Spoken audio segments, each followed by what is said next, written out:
Night ఇల్లు వానకు మొత్తం ఇంట్లో బాగా వర్షానికి మొత్తం అది ఇంత వర్షం కాలే. నైట్ బయటికి వచ్చి వేరే వాళ్ళ ఇంటికాడ వండుకున్నాం. నైట్ మొత్తం కూలిపోయింది ఇల్లు మాది. నైట్ మూడింటి ప్రాంతంలో మా ఇల్లు మొత్తం వర్షానికి వర్షం కాలే. నైట్ వేరే వాళ్ళ ఇంటికి పోయి వండుకున్నాం. సామాన్ అంతా మొత్తం నైట్ 3కే కూలిపోయింది. మొత్తం సామాన్ అంతా ఖరాబ్ అయింది. మాకు అమ్మ నాన్న లేరు. మా అక్క నేను ఇద్దరం ఉంటాం మా ఇంట్లో.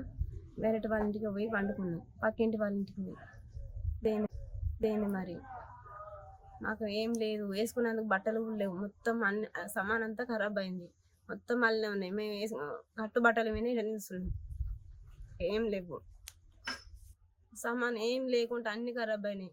మా ఇంట్లో ఏం ఒక అనుకున్నామన్నా కానీ గంజి కూడా లేదు. బియ్యం గియ్యం ఏం లేవు.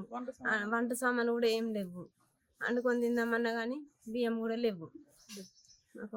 బట్టలు కూడా వేసుకోవడానికి లేవు. కట్టు బట్టలు మీద ఈడ నిల్చున్నాం. మేము ఏమైనా సాయం చేయాలని, ప్రభుత్వం ఏమైనా సాయం చేయాలని కోరుతున్నాం.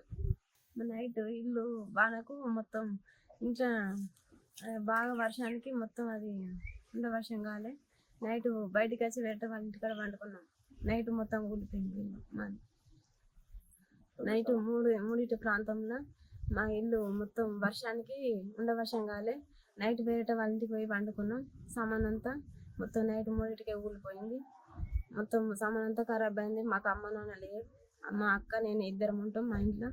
వేరే వాళ్ళ ఇంటికి పోయి వండుకున్నాం. పక్కింటి వాళ్ళ ఇంటికి పోయి దేని మరి మాకు ఏం లేదు, వేసుకునేందుకు బట్టలు కూడా లేవు. మొత్తం అన్ని సామాన్ అంతా ఖరాబ్ అయింది.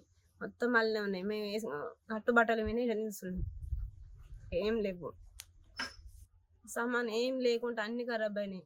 మా ఇంట్లో ఏం ఒక అనుకున్నామన్నా కానీ గంజి కూడా లేదు.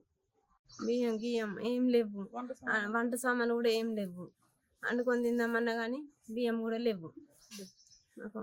బట్టలు కూడా వేసుకోవడానికి లేవు. కట్టు బట్టలు మీద ఈడ నిల్చున్నాం. మేము ఏమైనా సాయం చేయాలని, ప్రభుత్వం ఏమైనా సాయం చేయాలని కోరుతున్నాం.